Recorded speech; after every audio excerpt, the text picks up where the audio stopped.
Hello and thank you.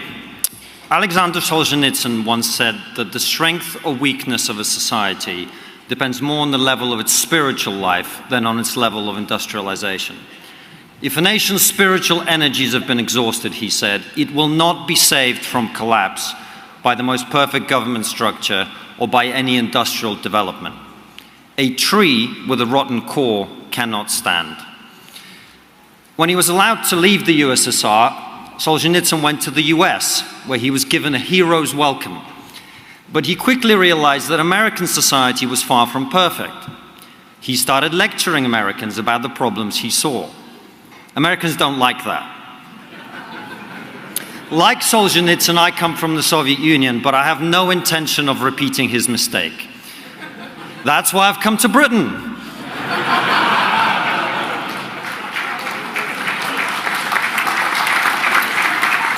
Where you love being told what's wrong with you by foreigners. But I do have to be honest. 6 months ago, when Jordan and Philippa asked me to come here and speak at ARC about the importance of audacity, adventure, and a positive vision for our civilization, I was honored and delighted. But as I stand here today, after watching crowds openly celebrate mass murder on the streets of our cities, after watching the police spend more time debating Islamic theology on Twitter than enforcing the law, I'm starting to lose faith. I don't know how long our civilization will survive. For years now, many of us have been warning that the barbarians are at the gates. We were wrong. They're inside. Now, look, I'm not going to be all doom and gloom. There are positives as well. I mean, say what you want about Hamas supporters, at least they know what a woman is.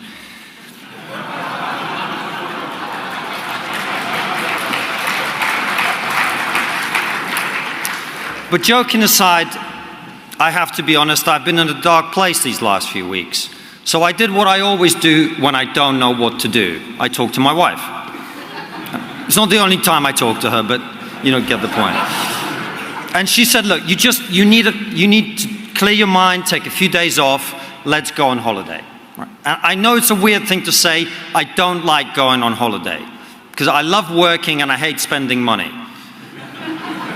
Protestant work ethic in a Jewish man's body. My wife is exactly the other way around, unfortunately. But she was right. She's always right. That's her best and most annoying quality. So we went to Barcelona, beautiful city. And as we were walking down the main tourist street, La Rambla, many of you will know when you get to the bottom, you hit the Christopher Columbus monument. It looks like a giant column with a pillar of Columbus on top, pointing towards the New World. And this reminded me of my son, Nikolai. He's 16 months, and this is what he does. He sits on my hip and points in the direction he wants to go. Treats me like a horse, basically. And if I don't act quickly enough, or if I don't comply, he does what all toddlers do. He throws a tantrum and starts screaming, "How dare you? You have stolen my dreams with your empty words."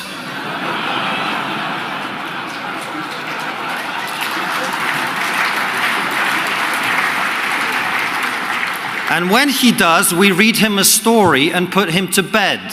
We don't give him a standing ovation in front of the UN.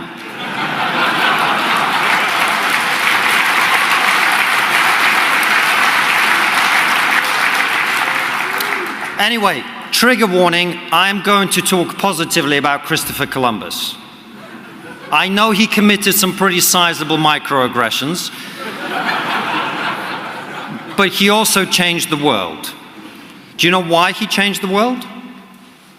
Yeah, he tried to reach India and by accident discovered America. But why go west to India? Europeans had been trading with India and China for centuries via the Silk Road. Why risk your life to go out on a limb? There were many reasons, of course, but the main one was the decision to try and reach Asia by going west was not made out of choice. Europe was desperate. Only a few decades prior, in 1453, the Ottomans sacked Constantinople and they cut Europe off from the Silk Road. The West was facing a huge challenge and a new threat, no smaller than the one we face today. And like us, what they needed was another way. But when Columbus took his idea to go west to India, to the kings and queens of medieval Europe, they laughed at him. They didn't laugh at him because he was some misunderstood genius. He wasn't Galileo. They laughed at him because he was wrong. If you go out in the street and ask a random person why Columbus discovered America, they'll tell you he worked out that the earth was round. Not true. By the time Columbus set off on his voyage in 1492, people had known the earth was round for 2 millennia. There's probably more flat earthers now than there were in the 15th century. God bless the internet.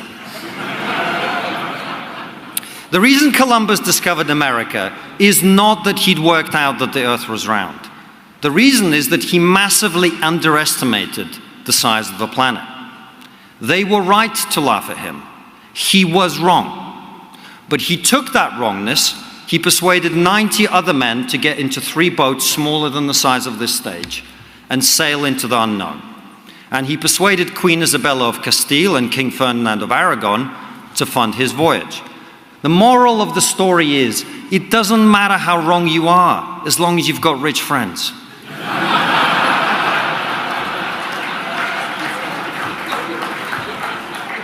That's not the moral of the story.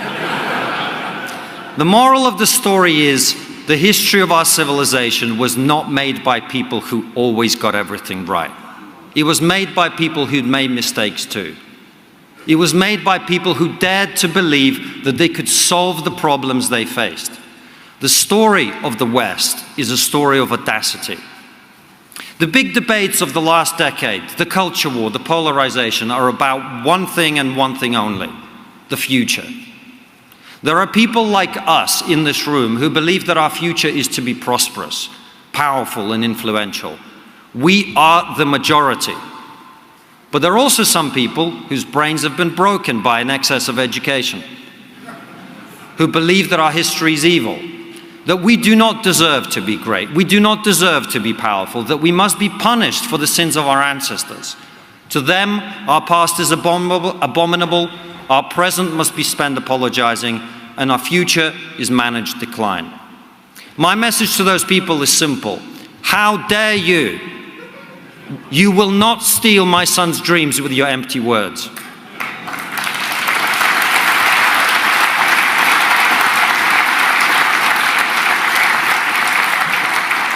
But Jordan is right. We need a positive message too. So here it is. From the dawn of time, human beings have had to work to make the world a better place. We captured the mystery of fire. We invented the wheel. Today, we build buildings that would shock and awe almost every human being that has ever lived. We split the atom, we spliced the genome, and we connected the world through microcomputers that fit in our pockets, that allow us to do amazing things. This morning, I destroyed someone on Twitter with facts and logic from the toilet. It's magic.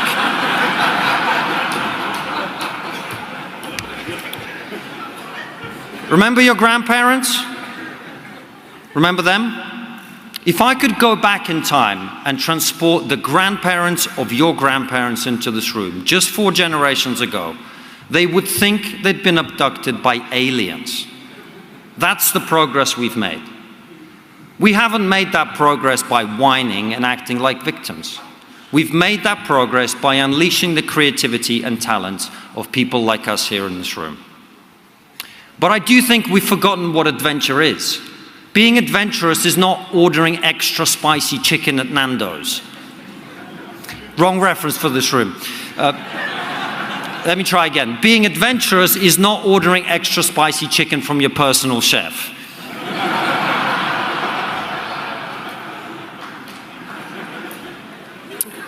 When Columbus and his men got on those boats and took a journey into the unknown, they sailed to certain death. You know why? It's not because they were braver than you and I. It's because they knew something we've forgotten. All death is certain. And so I say to our friends in the world of business, you've made your fortunes by maximizing your returns on your investments. We are in the fight of our lives. There is no greater return on your investment than to protect and preserve our civilization.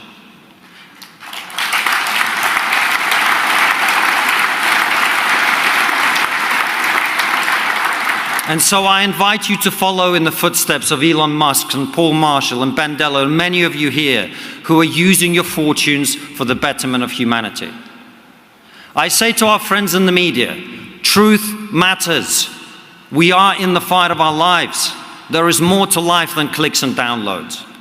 Let's move beyond the culture war, where all we do is bat away the litany of slanderous allegations about our history. Let's set the agenda. Let's remind our fellow citizens why we are where we are. Let's remind them that we are the most tolerant, open, and welcoming societies in the history of the world. We're not embarrassed about our past. We're proud of it. And to my colleagues in new media especially, I say this: the legacy media is dying for a reason. They cannot be saved. They cannot be reformed. Let's stop complaining about them and start building the media empires of the future ourselves.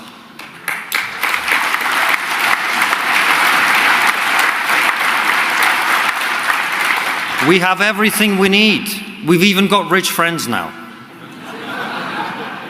I say to our friends in education and academia, I understand that many of you feel like the French resistance or Soviet partisans, stuck behind enemy lines, undermanned and outgunned. And you're right, we are in the fight of our lives. So keep fighting for every young mind you can. It will be worth it.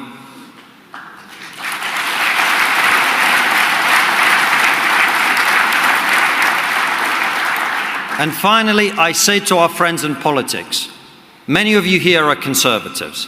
I'm not. I look terrible in tweed. That's why I identify as politically non-binary. But I can tell you conservatives something.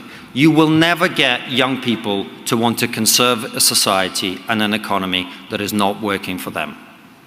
We will not overcome woke nihilism as long as young people are locked out of the housing market, unable to pair up, unable to have kids, unable to plan for the future.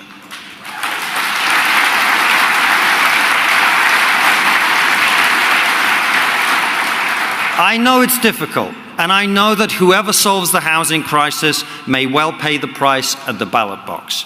This is true of many pressing issues too, or at least you think it is. But you did not get into politics to get re-elected. You got into politics to make a difference.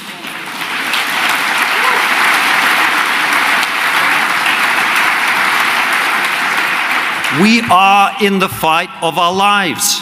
And if courage means anything, it means doing the right thing and being willing to take the punishment if you have to. Let me say it again. All death is certain. We do not get to choose whether we live or die. We only get to choose whether we live before we die. Thank you very much.